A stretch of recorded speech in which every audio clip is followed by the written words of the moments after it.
and welcome to Coffee Talk.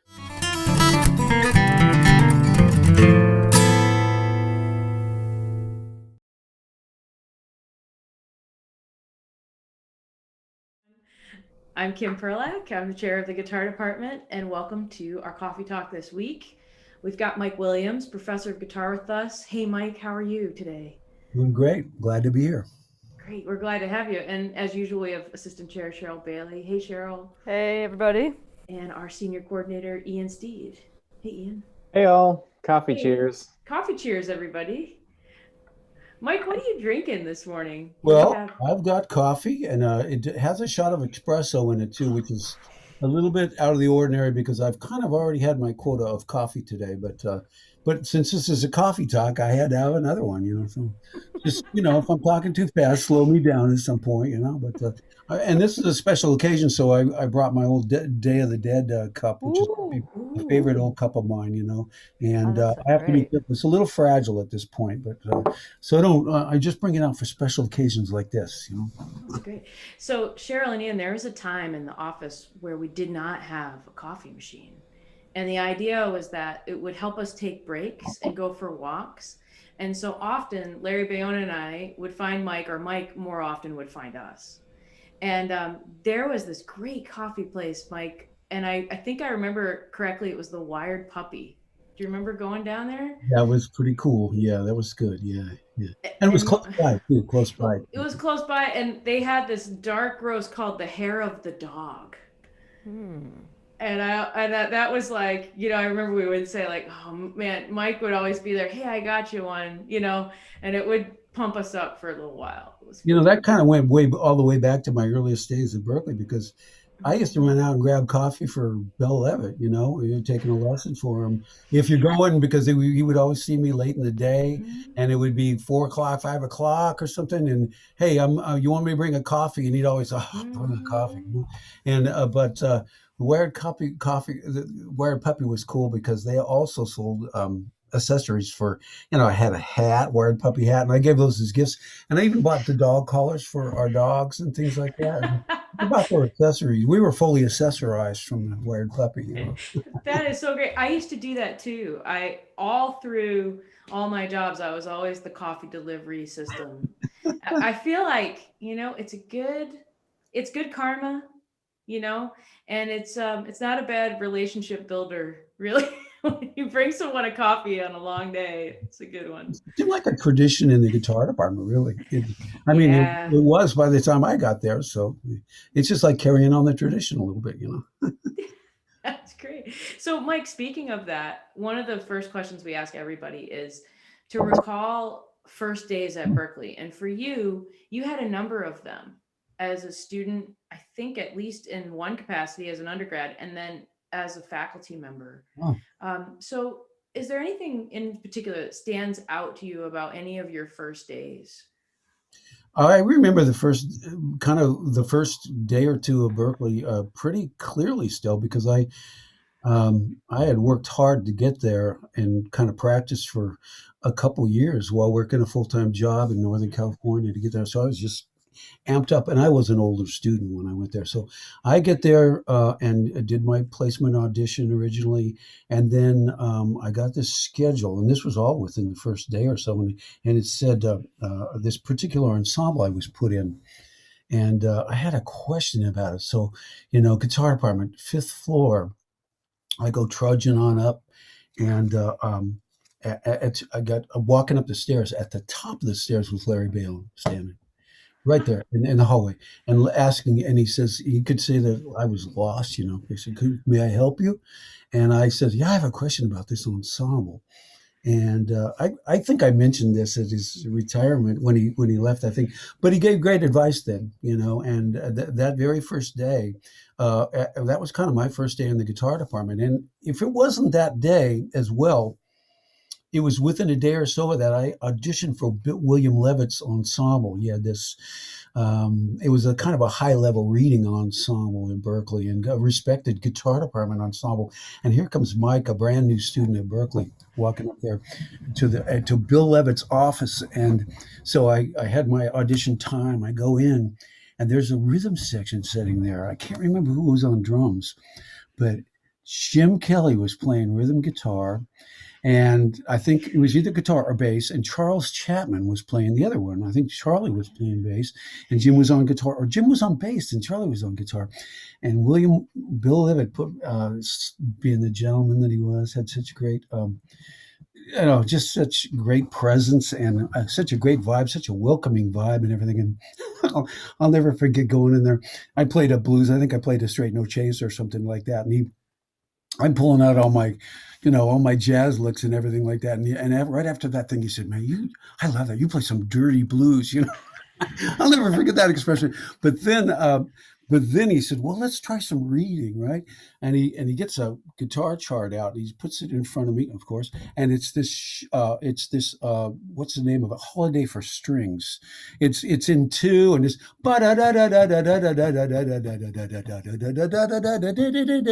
and after about 1.5 bars, I'm totally lost. I mean, because Bill's just smiling. He's just going 1, 2, and I'm not used to reading in two, for one thing. And so I would always rely on my ears, but I was just plain lost after about 2 bars of this thing, and just trying to smile my way out of it. And there's Bill putting on a nice vibe and a big grin and everything, but he just nailed me to the wall, like within the first minute of being there. And I was truly humbled. And I didn't make the ensemble that semester, but I did end up in it the very next semester. And from then on, I played in it, for a while, but it was a great experience. So those are my opening days in the guitar department, meeting Larry Bayonne and Jim Kelly. Oh, by the way, I had that audition with Jim playing in that rhythm section. Then I go to a concert that night because my wife and I were way into the Meters and the New Orleans and all kinds of blues and jazz kind of stuff. The Meters were playing in Harvard Square at a place there, and I go to this concert. I walk and so was Paul Rochelle. Paul Rochelle opened up for that night. The Paul Rochelle band was opening for the Meters, and so I'm new to New England. I get there to the Meters and I look over. Standing beside me is Jim Kelly and his wife, Meg. And we met them like my first or second day at Berklee as a student. And we became friends at that point. And so I'll never forget my first days. I was welcomed into the community. I feel very fortunate since then. Yeah. Mike, what was it like on your first day as a teacher? Did you have time away after you graduated? Like, what was it like to come back in the role of being faculty member? Interestingly enough for me, I was an older student when I came to the school, and because I had some life experience and some playing and traveling and almost a year in Europe touring and playing around. And I came back, and when I got out of Berklee, before I got out of Berklee, Bill Levitt asked me, he said, "What do you think about, would you be like to work here part-time?" And I was stunned. I was getting ready to go move back out to California and get a job, try to get a job teaching in a music store or whatever, and just continue the career such as it was. And so actually I got on the faculty after I got out as a student. So there wasn't a long break there, but I had been working hard at gathering my materials and I was just like so many people are, just full on into it. And I just kind of took this and moved it to that. And there wasn't much of a break between being the student, older student, mind you, and with the teaching thing. So, but I do remember I did have some great players early on in my career. I remember that we used to do these rhythm guitar things. We had these, what do they call it? Sure, you remember this, the right hand rhythm things and all that, right? And so I think I had a student, really high level student from, might have been Brazil or something like that. And I'm trying to teach him the bossa nova with the pick thing, and the groove. And the student just wasn't buying it. I feel like I'm between a rock and a hard place here, and I'm trying to point out the positive benefits of getting more command, of course, with a pick, because all those pick style studies and everything like that, it does give you more command and chops with a pick and everything. But there's the school is has grown and has merged, and it's a good thing. The finger style, the monstrous finger style players that we have, and everything like that, and that groove. I'm gonna be partial to that with the fingers, you know. Yeah, You know that story, it brings up something that people talk about all the time, and I'm interested in your perspective. So there's always this sort of idea that you have your school experience and then you have your professional experience and what things carry over and what things don't as much. And I think it's really interesting that you had this touring career and this professional career, and then you came to Berklee as a student, I did. which kind of sometimes is the opposite of what our younger students experience. And then you became a faculty member. So you almost saw this thread in a different way than some of our faculty colleagues who saw it in the other order.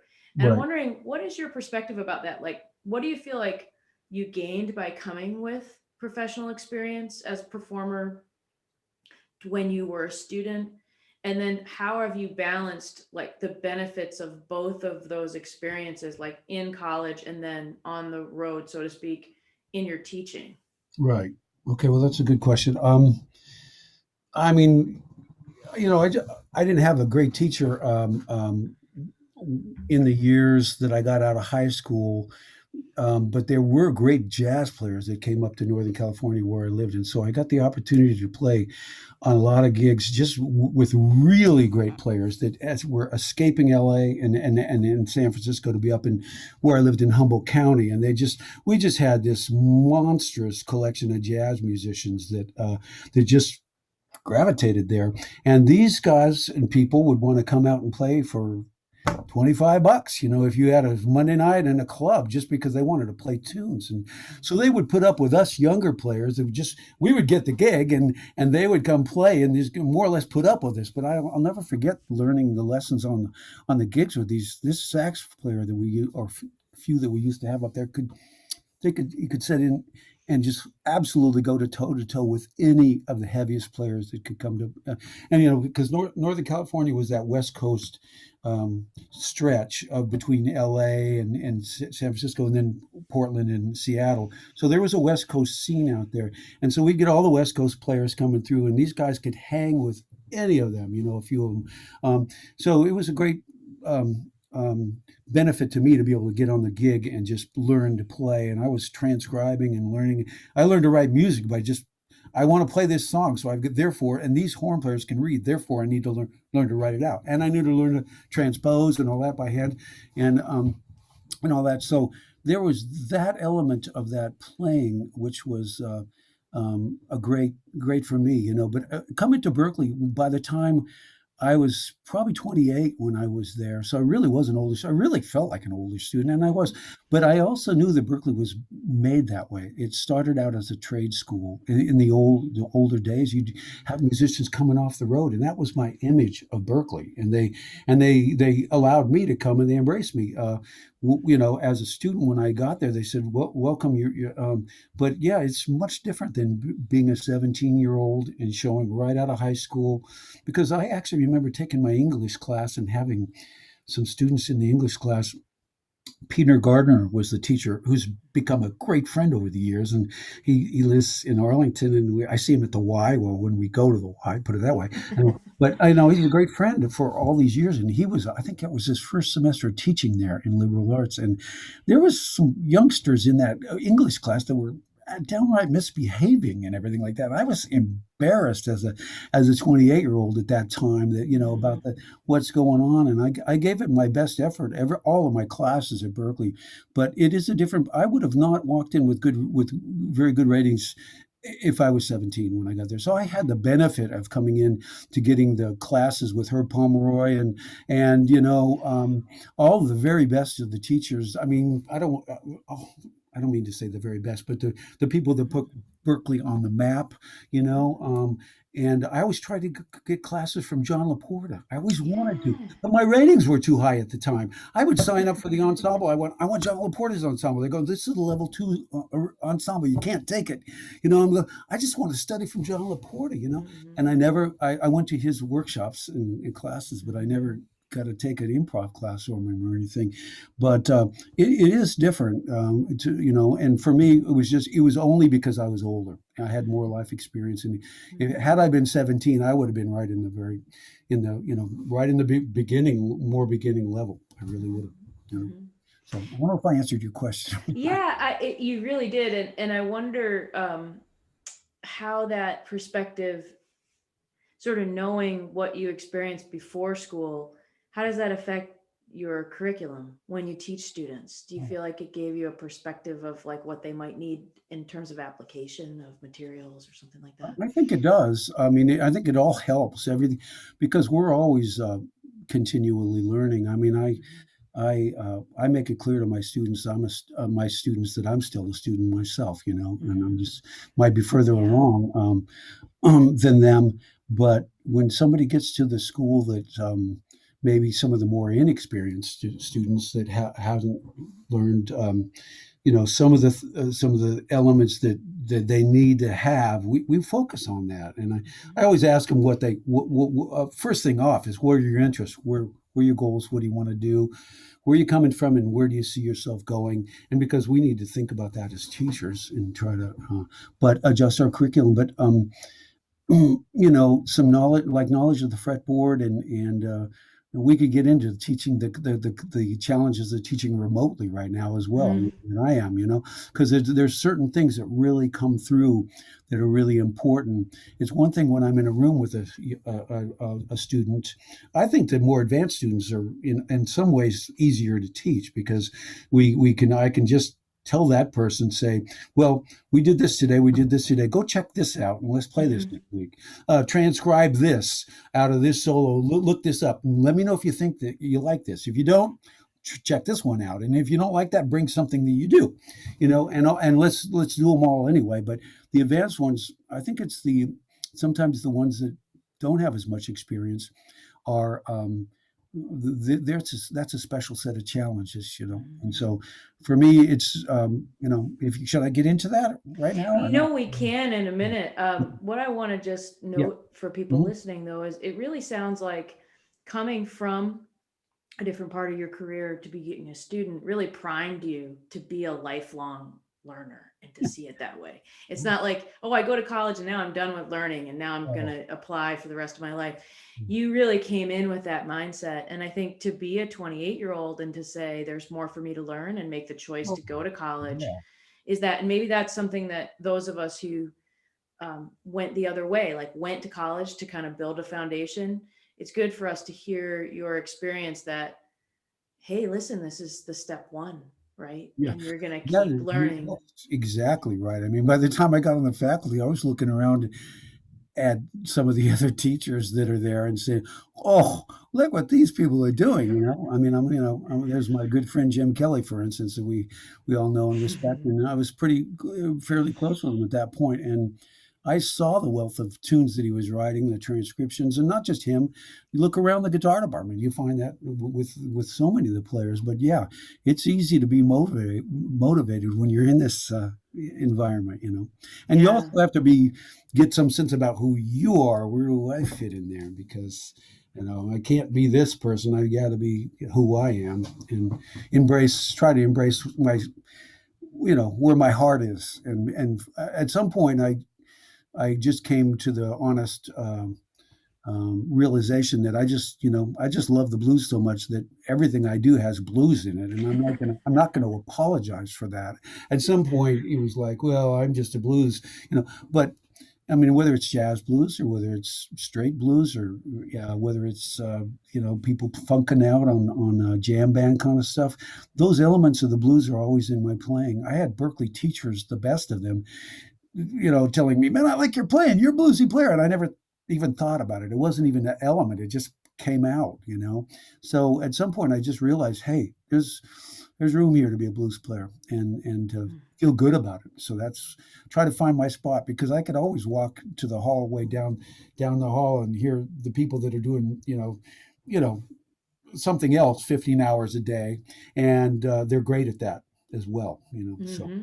Cheryl, there's so many ways to go. I'm sure you're thinking as I'm thinking, so many avenues to go next. Like there's finding yourself, there's being who you are, there's being a lifelong learner, there's um, meeting your friends and having them being your lifelong teachers and collaborators. And there's so many things I know that you and Ian are thinking about as Mike is talking. Where would you like to go next, Cheryl? Well, I have a very specific question for Mike, or a topic for Mike. I remember running into you a while back, and you looked like you'd been up all night, worried, fretting, because you were doing a book of transcriptions, a blues transcription. And I think it was some early blues, like Robert Johnson type of thing. And your stress was in notating that because it's going to be published, right? So some of that stuff defies notation, right? Because of the feel and stuff like that. I'll never forget that, because when it's on the line like that, this is going to be published, you've got to cross your T's and dot your I's and stuff. So I'm just curious because I know you have dug so deeply into so many of these players through transcription. I'm just curious of your thoughts about, in working with your students and for yourself, the importance of transcription, transcribing, the process of it, and what do you feel are the, and because different people have different opinions. Some people are like, you should transcribe a whole solo and or some people go, oh, just grab licks that you like. I kind of agree with both of those, but I'm really curious about how you approach that with your students in terms of their process, because I know it's been a big part of yours, and also that process of if you're going to publish a transcription as opposed to you're just scribbling something out for yourself. Okay. Thanks, Cheryl. Transcription is a big part of my. It's been a big part of my curriculum. It's been a big part of my learning experience from day one of trying to learn George Benson licks, back in my band in Northern California, and whoever else, the saxophone players we were listening to, and everything as well. Blues can be difficult, especially the slow tempos and all that. But you start, as you learn about it more and more, you start to see what's the acceptable. How far do I have to go here to get it? Are we going to go beyond a 16-note triplet, or are we going to round it here? Are we going to just write on the transcription, push the beat, drag a little bit, and all that? So you got to go with kind of what looks and makes the most sense. But it just has been such a big learning experience for me, and some of the best teachers I ever had, and some of the most serious teachers where I learned quickly. And a guy like Charlie Bonakis, for instance, every week, in addition to working crazy things up and down the strings to learn the fretboard, which was phenomenal to learn what you learn from a person like that. Even non-guitar player didn't really care about the guitar, just wanted to hear the things that you would play. There would always be some transcription that you had to do that week in addition. And, in a way, some of those transcriptions have been things I've learned as much from as anything. But I really think that transcription gives the students, as well as myself, this is the real use of these techniques that we study. So, yes, we go and we study in scales, we study arpeggios, we study those are tools. It's like a shovel and a pick and a rake. But the thing is, what are you going to make with those tools? And that's where transcription takes it. It's no longer generic. When you find a phrase that really lights your, helps the light bulb go off and really motivates you. This is the practice. This is what so-and-so did here. Try it against this chord. And I learned that in harmony, but here it is in real use. And so I just think it means so much more to me. And I think it makes a connection with the students too, because it takes away the genericness of the learning. It's now it's a specific thing, especially if you get into one of those solos. It just has, piece after piece after piece of that. All these things they might have learned in the harmony class and all that. Sometimes you know, you look around and you might see students with little glazed over eyes and they're just ready to nod off almost, you know. But if you hear something in a recording and you see the impact, wow, there's that scale, or there's that device, and look how creatively that player uses that technique in all these different contexts and everything. So I think that transcription is huge. It's been huge for me. It's been also a great source of ideas, because I might take an idea from somebody and then change it around 5 different ways. Once I know five, I want to change it 10 ways. Once I know, and I try to get my students to do that. It's never about learning. It's scale is short term goal. You need to play these scales. Bottom line is, what are you going to do with them, and how are they going to benefit you? And why are we having you learn these? You need to, and then you need to get them to experiment, get out there and play with it, and listen for it, hear it in recordings and things like that. So I spent a lot of time transcribing. In blues, I mean, I spent years on in and out of a van traveling around the United States with blues bands and things like that. Sometimes you got 5 or 6 or 7 or 8 hours in a van. And so we can only talk so long and listen to music and everything. Like, pretty soon everybody gets their Walkmans out or their headsets out, and I just get the laptop out, and I know I have good relative pitch, but I don't have perfect pitch. So I know what key some song was in, and I just proceed to transcribe as much of that solo as I could, you know, while in the laptop in the van, you know. And otherwise, it's just kind of wasted time, you know. So I think some of the best ear training I ever have done has been just waiting to get to the next place to play, and just trying to hear. And then it could be very humbling too, because I mean, if you're doing something that moves around tonal center wise, trying to write out a West solo on this track or that, and I think I thought I had those phrases right, but or whatever, maybe even more contemporary play. But if it was a blues track, I might get to the place and realize I got most of this right, kind of dead on, you know. So the more you do it, the better you get at it. And I think as students start to see that they get better at it, and they get faster at it, they get you see them get more encouraged to do it. But I try to tell my students to transcribe. It's not a 1 week assignment.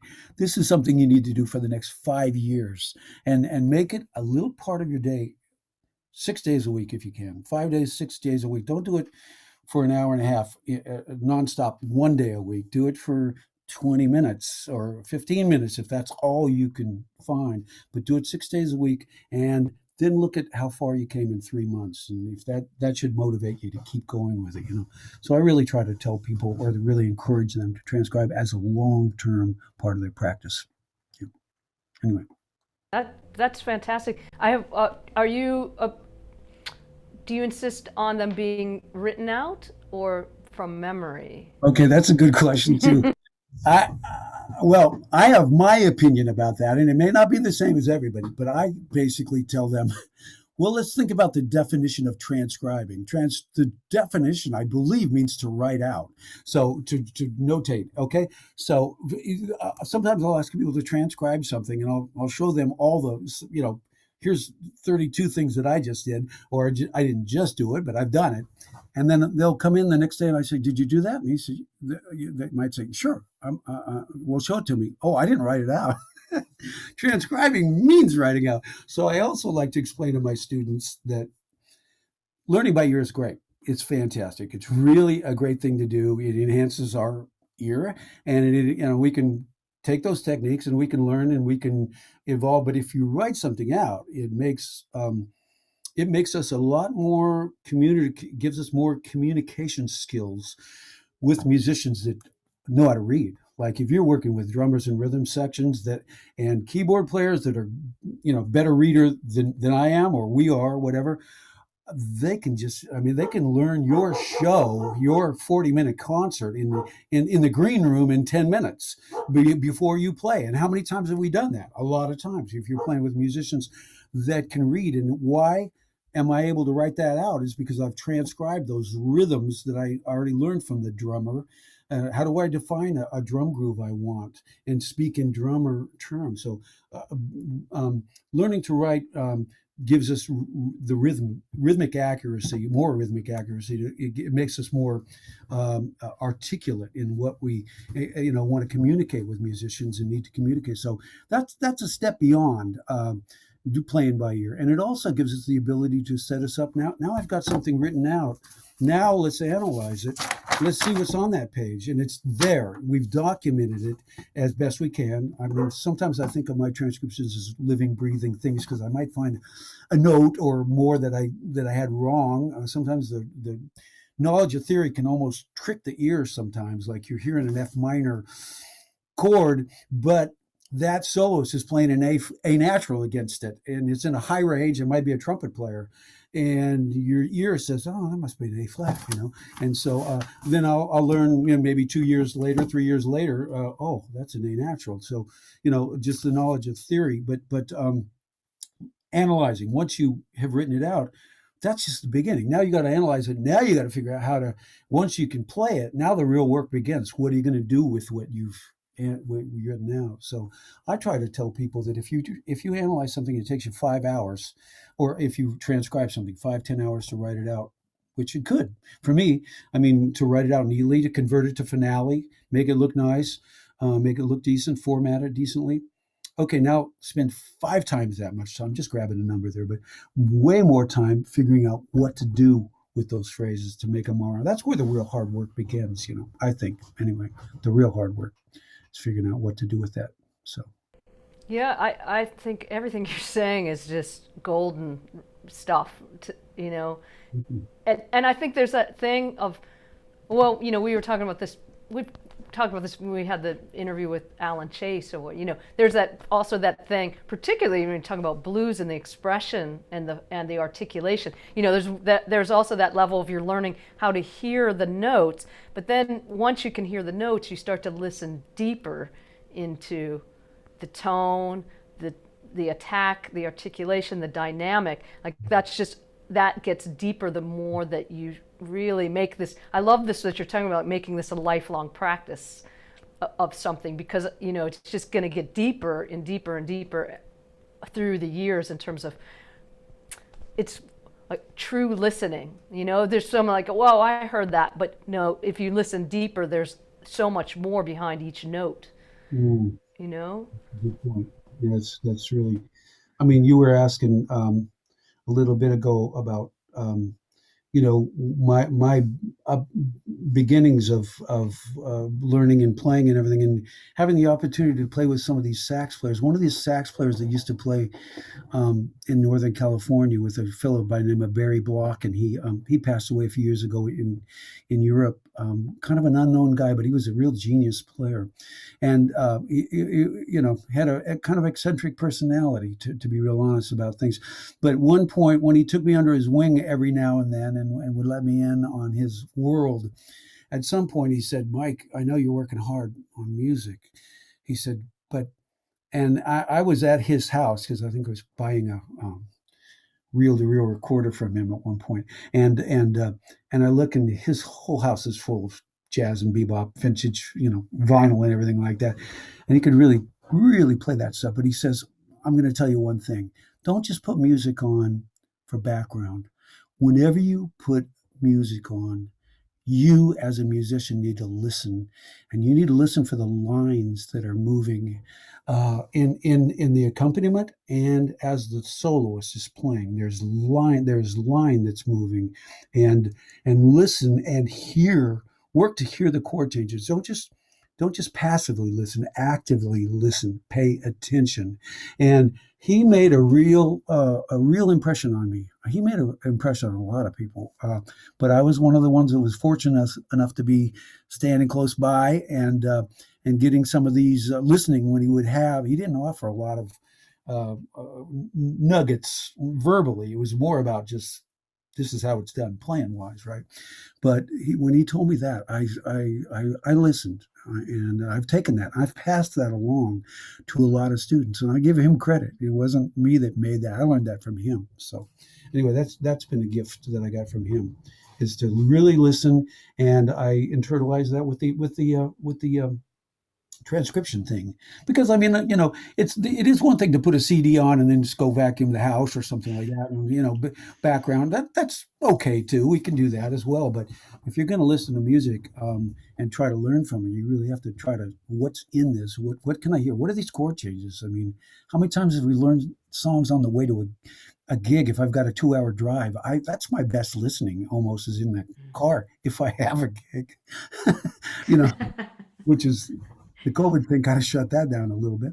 But yeah, listening in the car and really paying attention. So anyway, I really love that. And as you were talking about it, I was thinking, we have so many styles in the guitar department at Berklee. We really represent all of them that I can imagine. And certain styles carry with them like certain biases. And one of the things for blues is like, oh, it's all feel, it's all ear. And so I think while there is a lot of expression in there and there is a lot of feel that's inherent to that style, it's really good, I think, to hear you talk about all of the tools that you need and all of the depth that you need. And because I think students have to always make that leap between thinking like, okay, this is someone's feel, and how do I find my own, and then kind of seeing that, oh, wait a minute, this is how they've chosen to use all of these tools that I can use. And yesterday it just happened that there's a new student that's going to be coming your way well, soon. I'm sure he's really great. And he had that moment, like I watched him have that moment. He stayed after class and he said, wait a minute, I have a question for you. And he played this BB King link and he said, I just thought of this as something cool that I heard that I liked. But now I realize it's made of these intervals and it's made of the scale, and I could turn it around like this and make my own. And he played this like incredibly cool line. And he was yeah, so excited because he hadn't seen that thing that he just reacted to emotionally as made up of the same stuff that then he could use and create his own line. And I think that's what you're saying, really. You're sort of revealing these tools to the students that are available to them if they work on them. we try. That's what we're trying to do. Yeah, I agree. That's great. Ian, what are you thinking about in all of this? Where do you want to start? Yeah, I mean, okay, so you mentioned all the different styles that are there at Berklee, and you also mentioned how, different it was when you were a student. And I'm curious, we've asked this of somebody else like John Baboyan, but I'm interested to hear your take, and that's, what was it like to experience sort of the growth of Berklee and the guitar department stylistically? Um, yeah, just I think it was just I just feel lucky to have been there along the way. I mean, there was growth before I ever got there, but I mean, it was underway already. But yeah, it used to be a smaller thing that was more specialized in what it did, and then then the fusion thing came along, and you see these pictures like Randy Roos and that Cheryl put up on the board, and some of the early jazz rock bands that were coming at Berklee, and there were synthesizers, and there's the David Mash stuff and all that stuff that came along. And so by the time I got there, there was already that element of it. But then, just about the time I showed up, there was John Finn was coming around, and different players that were bringing their own things in, and I was always welcome to do diverse styles. Nobody ever told me you have to do this, and they always embrace us to bring try to bring the best of our whatever skill set we had, to bring that to the table and to offer.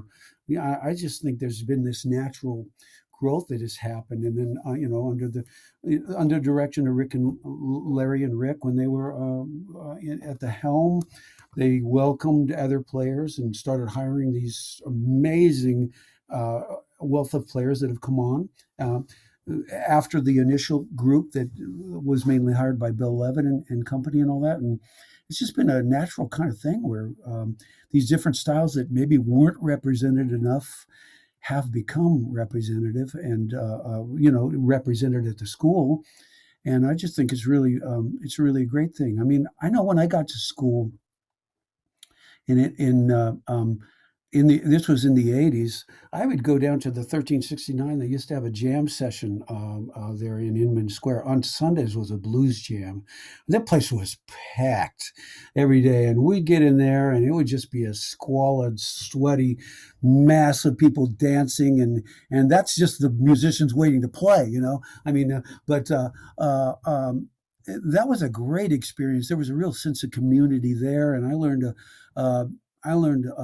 a lot about the scene, the blues and the R&B scene, because a lot of people would be down there, and it was kind of a raw thing. And I also found there was this attitude about Berklee down there, about Berklee guitar players, just not maybe not knowing, not respecting what was involved in like playing blues the way it was. And I'm not saying it's justified or not. I just know it was a very much a perception of people. Oh, Berklee, that's, it's all about playing too many chords and too many notes and disrespecting. So I almost felt like for many years I had to kind of like get out there and fight to show that, like, yeah, well, we can play the blues too, and feel great about it, and do it, try to do it the right way, whatever that is. We all have a different sense about, thankfully we have a different ear. We don't hear it the same way. And I really am thankful for that. But yeah. And so the perception that, well, they think if they know 3 or 4 chords, they know everything there is about a blues, and they just come in and play loud and turn up too loud and everything like that. So I've made it my mission for the last, I don't know how many years, to try to just learn the music and be respectful of that, and not put limitations on it, but just to try to show, yeah, they do everything at Berklee. I mean, I used to say, well, we've got great metal players, we've got shredders, now it's just everything. You name it. We've got great world-class fingerstyle players, we've got world-class classical players. So we've got got it all, I guess you could say. I feel lucky to be a part of it. Yeah, I mean, I think we all do. I mean, I think that's something that comes out in every interview. It's such a nice part of our week too, to just sort of have a moment of gratitude. It's really nice. Mm-hmm. But I would say we feel lucky to have you. Yeah, absolutely. Because, even though when you say you were welcome to come and bring what you brought, in essence, what you did, Mike, was you built the blues curriculum that we have. I mean, with others, but you really have had a massive impact on that for 30 years. And I'm wondering, as you were building that curriculum, maybe you weren't even aware that that's what you're doing. What are the things that you feel like are the main points? Like, what are the aspects of that curriculum that you built that you feel like, I think this should be something that if you want to learn the blues, this should stay?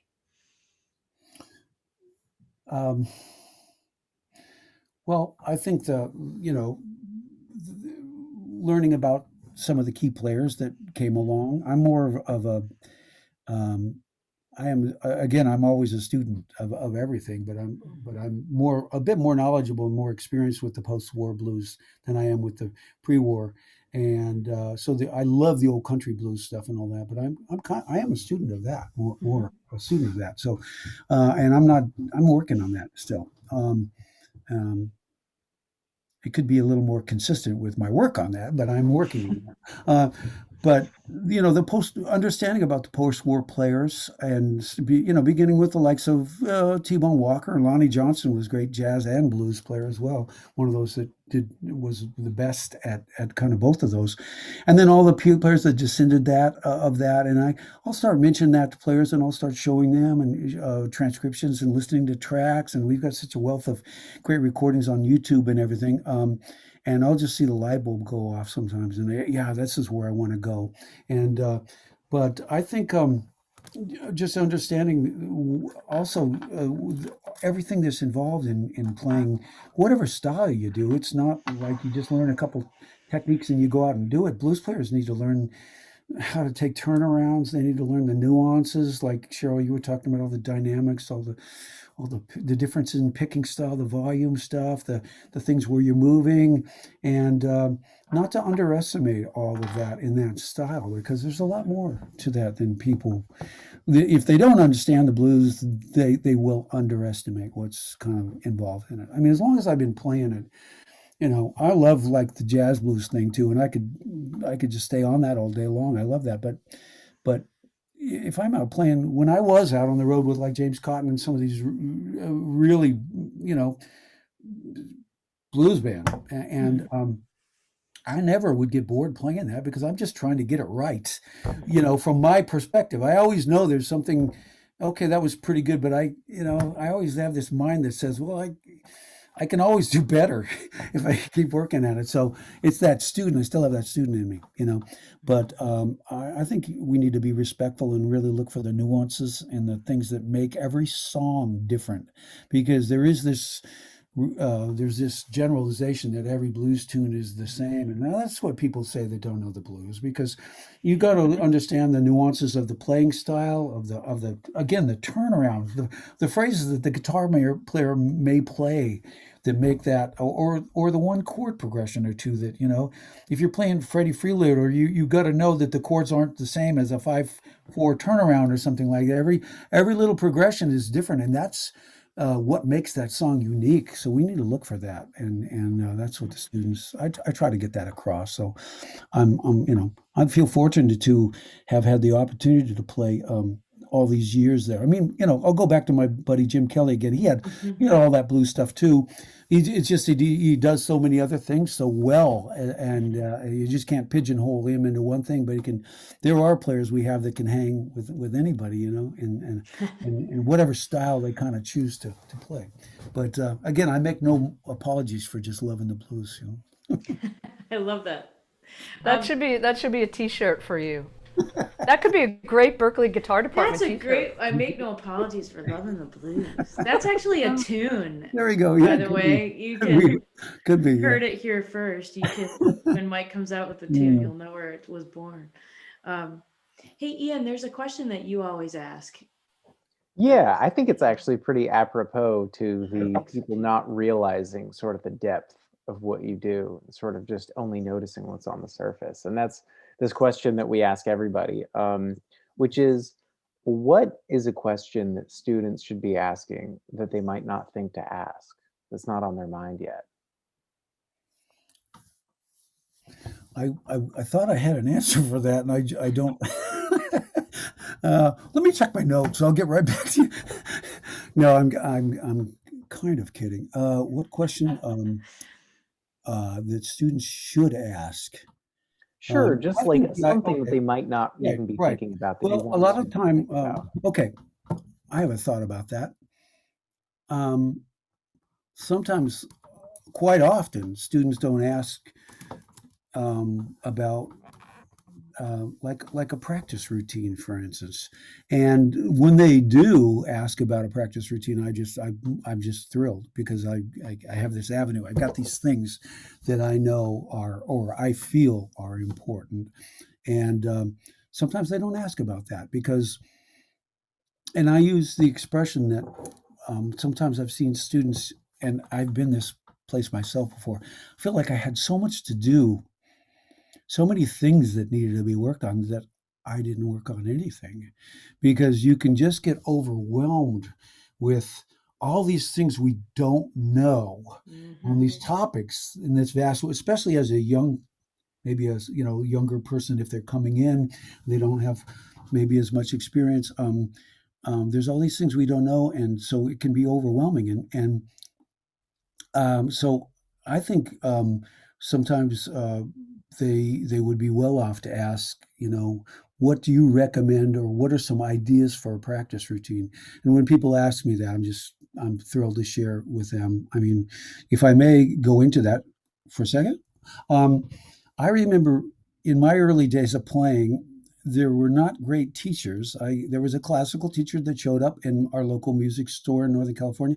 I took that for a while. The classical disappeared teacher, and a flamenco teacher appeared, and I took from that for a while, and I just absolutely loved that. The music still this day.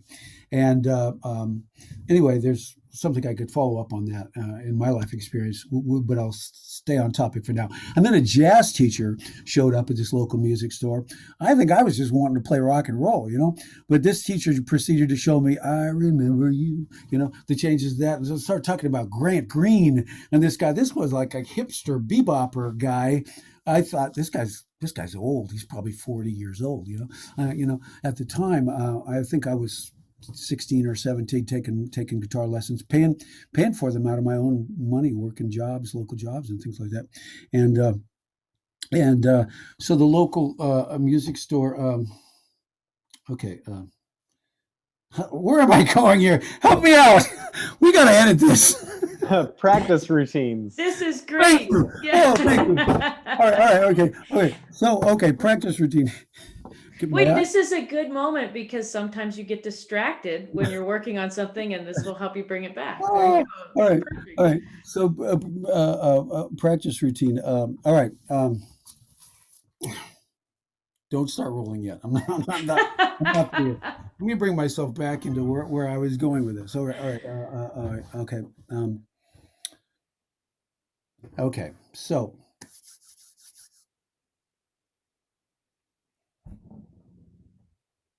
I really rattled my head there for a second. Sorry. Okay, well, so when I do get the opportunity to present this practice routine idea to students, I go back to what I was learning from in my early days, and one of those things was from reading Guitar Player magazines every week, every month as they came out, and I was just looking for those articles that would be by like Larry Carlton or Tommy Tedesco, and there was some really great lessons presented in and again, if you didn't have a teacher at the time, I was learning from listening to records, and I was learning from just taking those little one-page little things apart every week. And somebody talked about, it might have been Jeff Berlin on bass or something. I don't remember who it was, but it talked about the importance of writing out a practice routine, just a list of things to do. And, that made a lot of sense to me at the time. And so I don't think I started doing that right away, but by the time I was like, studying with Charlie Banakis for a while, for a couple of years. And we've got some faculty on the school here that, studied with him for more than 10 years, but just in the couple, 2.5 years or so that I studied with him, I had to have a list of things to do, or there's just no way I could get through it all. And I was also a Berklee student at the same time. So there was just a tremendous amount of things to practice. So I just would list out all the things, and I would just try to hit on all of those topics every day. And it wasn't just in one key, it was 12 keys with Charlie and everything. So you had to learn the fretboard and things like this. There's things that really, and I try to adopt some of that stuff, not in his way at all, but just to make sure that the students that I'm teaching are learning the fretboard. And I'd love to come back to that and talk about that in a little bit. So this element of rhythm, what I suggest my students do as far as practicing go, I try to put the repertoire at the center of a hub. It's like a wheel. And I don't know, I probably saw that by somebody. Probably seen it by more than one person. I don't really remember. If I did, I would give that person credit or whatever. But if repertoire is the center, that's the goal. We as musicians, we want to play. We want to share our music. We may be solo performers, or we may want to play with people. So we have to enhance our skills if we are going to play in an ensemble or playing with people.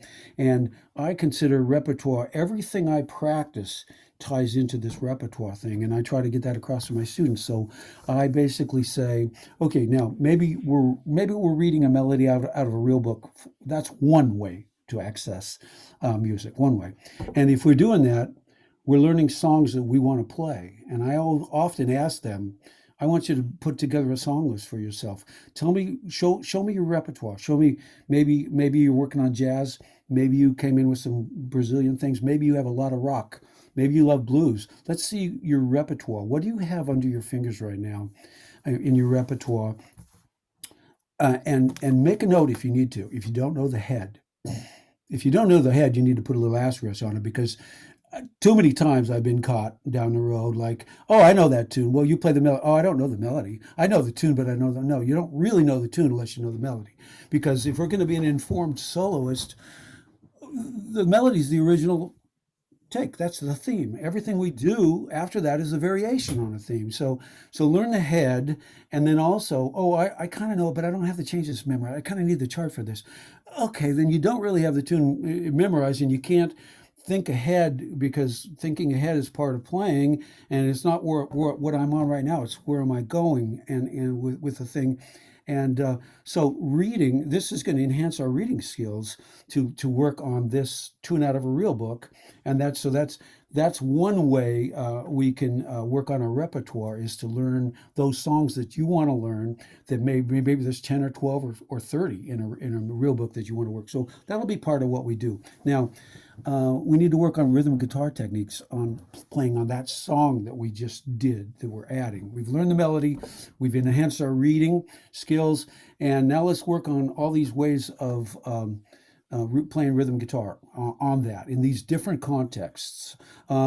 Let's look for transcriptions of every one of those songs we're working on, songs, recordings that inspire you. That's how I learned every one of my songs. I had a lot of records, and I would just find these songs. I got to learn that. So now it's so easy to access on the internet. So they go and they start finding different recordings. Oh, here it's an E flat, here it's an A flat, there it's an F, and they take whatever they want, but we've got to be listening and transcribing from that song that you're working in your repertoire. You just did your ear training thing a giant favor by learning the changes that are on that record, and not assuming that the real book changes are correct, because they're not going to be, and not for that particular recording.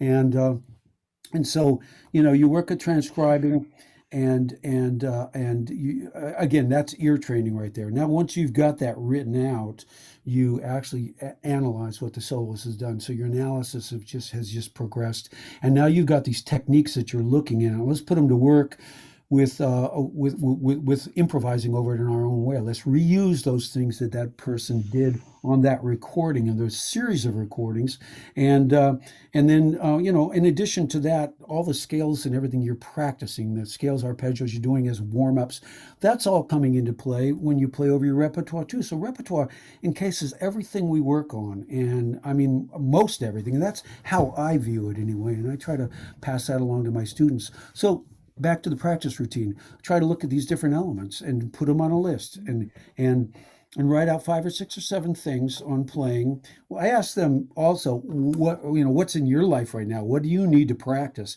Oh, I need to work on, I got an ear training teacher that's nailing me to the wall. Okay, that's on the list, right?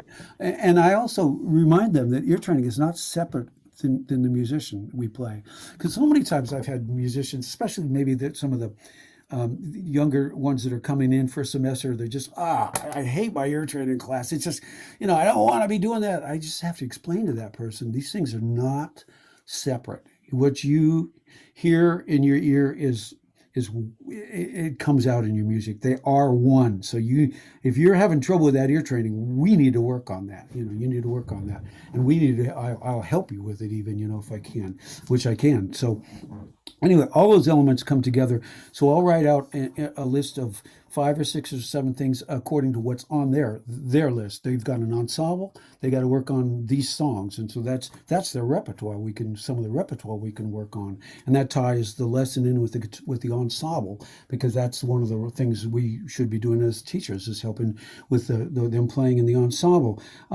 But the other thing about the practice routine is, I found a long time ago, I read this, somebody else passed this along.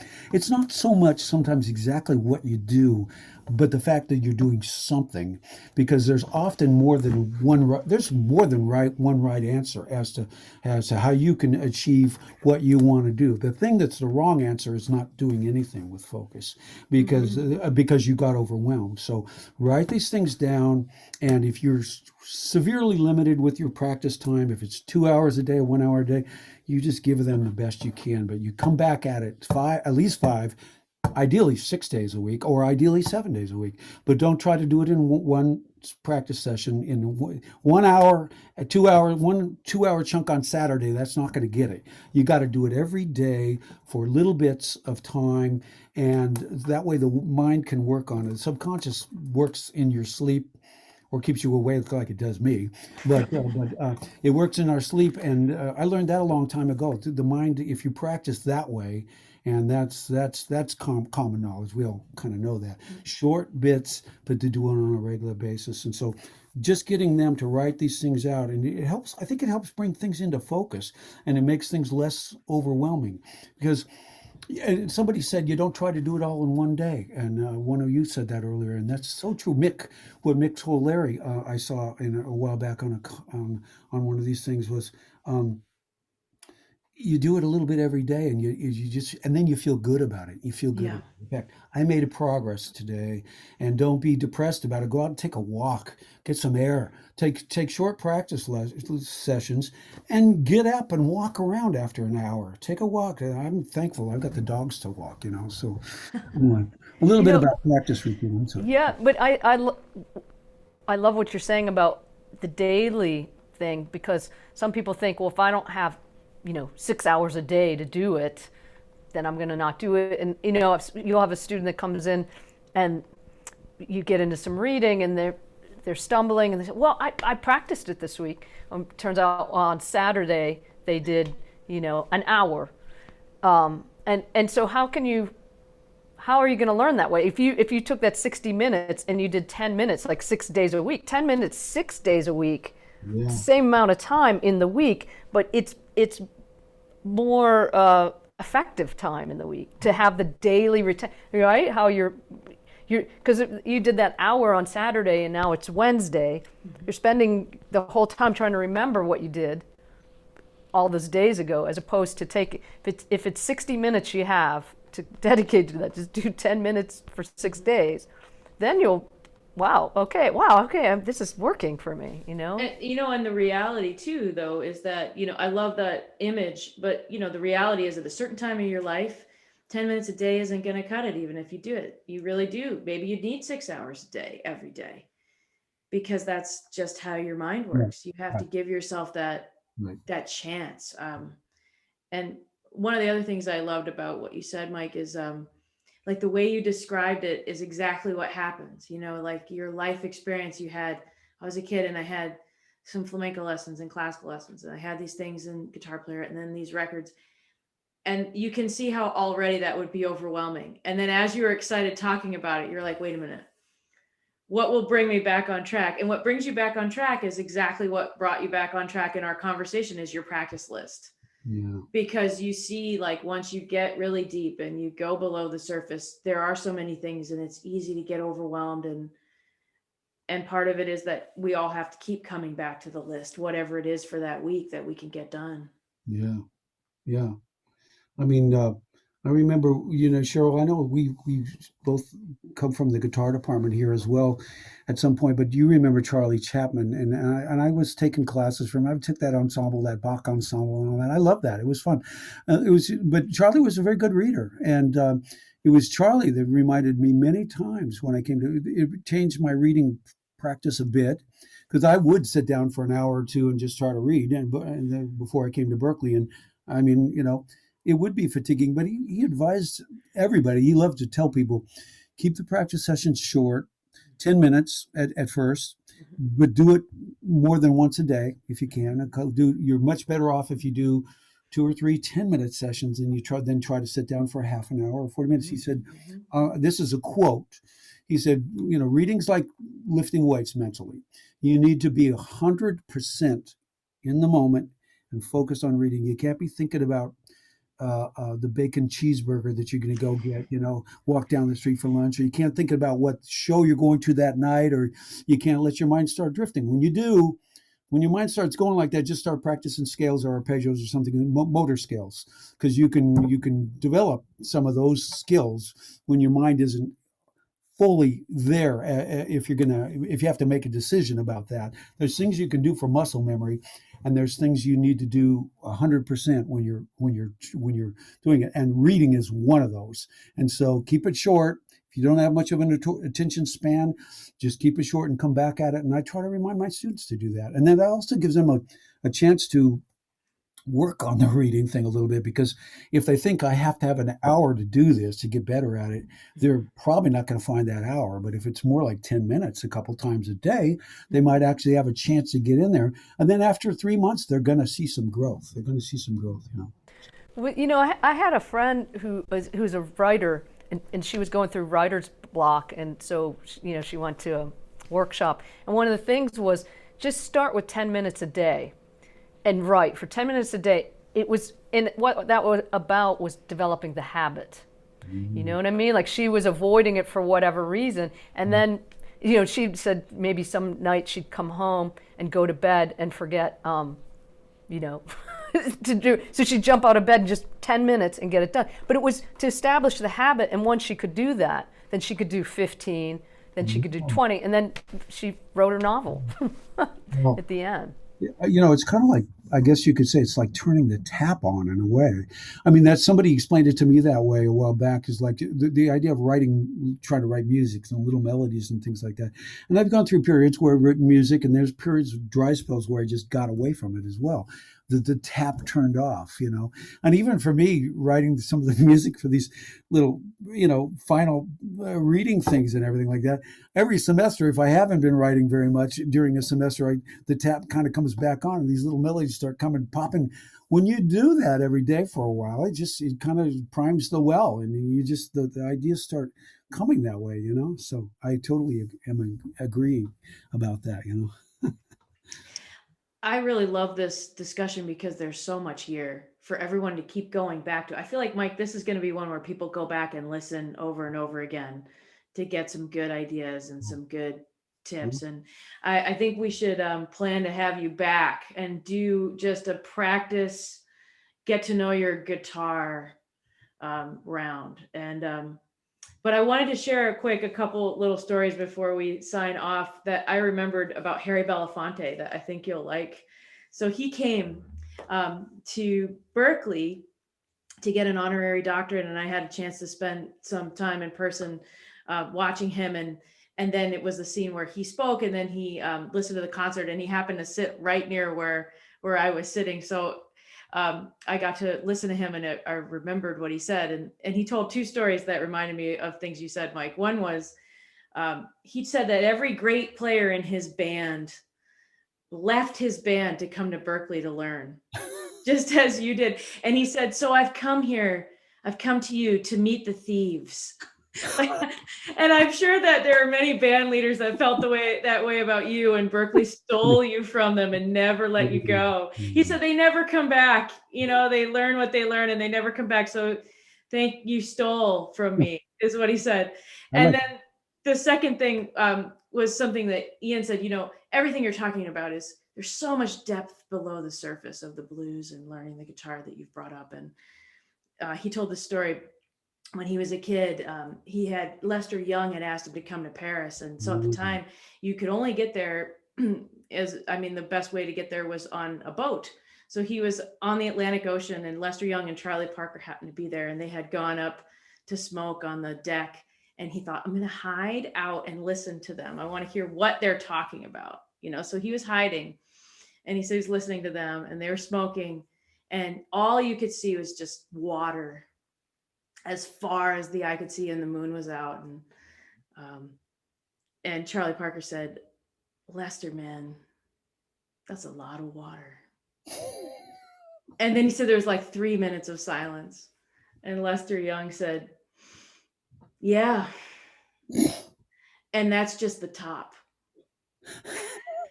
Which I thought was so great. I think about that all the time when I hear people talk about depth. So man, that's deep. Ooh, Mike. Man, that's great. He's on That really is. That is deep. It is deep. So, Mike, thank you for bringing so much depth and thoughtfulness to our coffee this morning. Cheryl, thank you want to hit up before we split? No, this was fantastic. Thanks for sharing all your wisdom. Really, it's gone beyond knowledge to wisdom. So it's really inspirational. I am so thankful for the invitation to come here, and I'm sorry that I talk so much. I should have. What? That's what that was the gig, man. That was the gig. Okay. Thank you. Well, here we go. All right. Ian, thank you for being here too. Thank you, Ian. Appreciate it. Everybody. And thank you, Mike. My And pleasure. everyone, we'll see you next time on Okay. Coffee Talk. Hope so. Thank you. Bye-bye. Bye, everyone.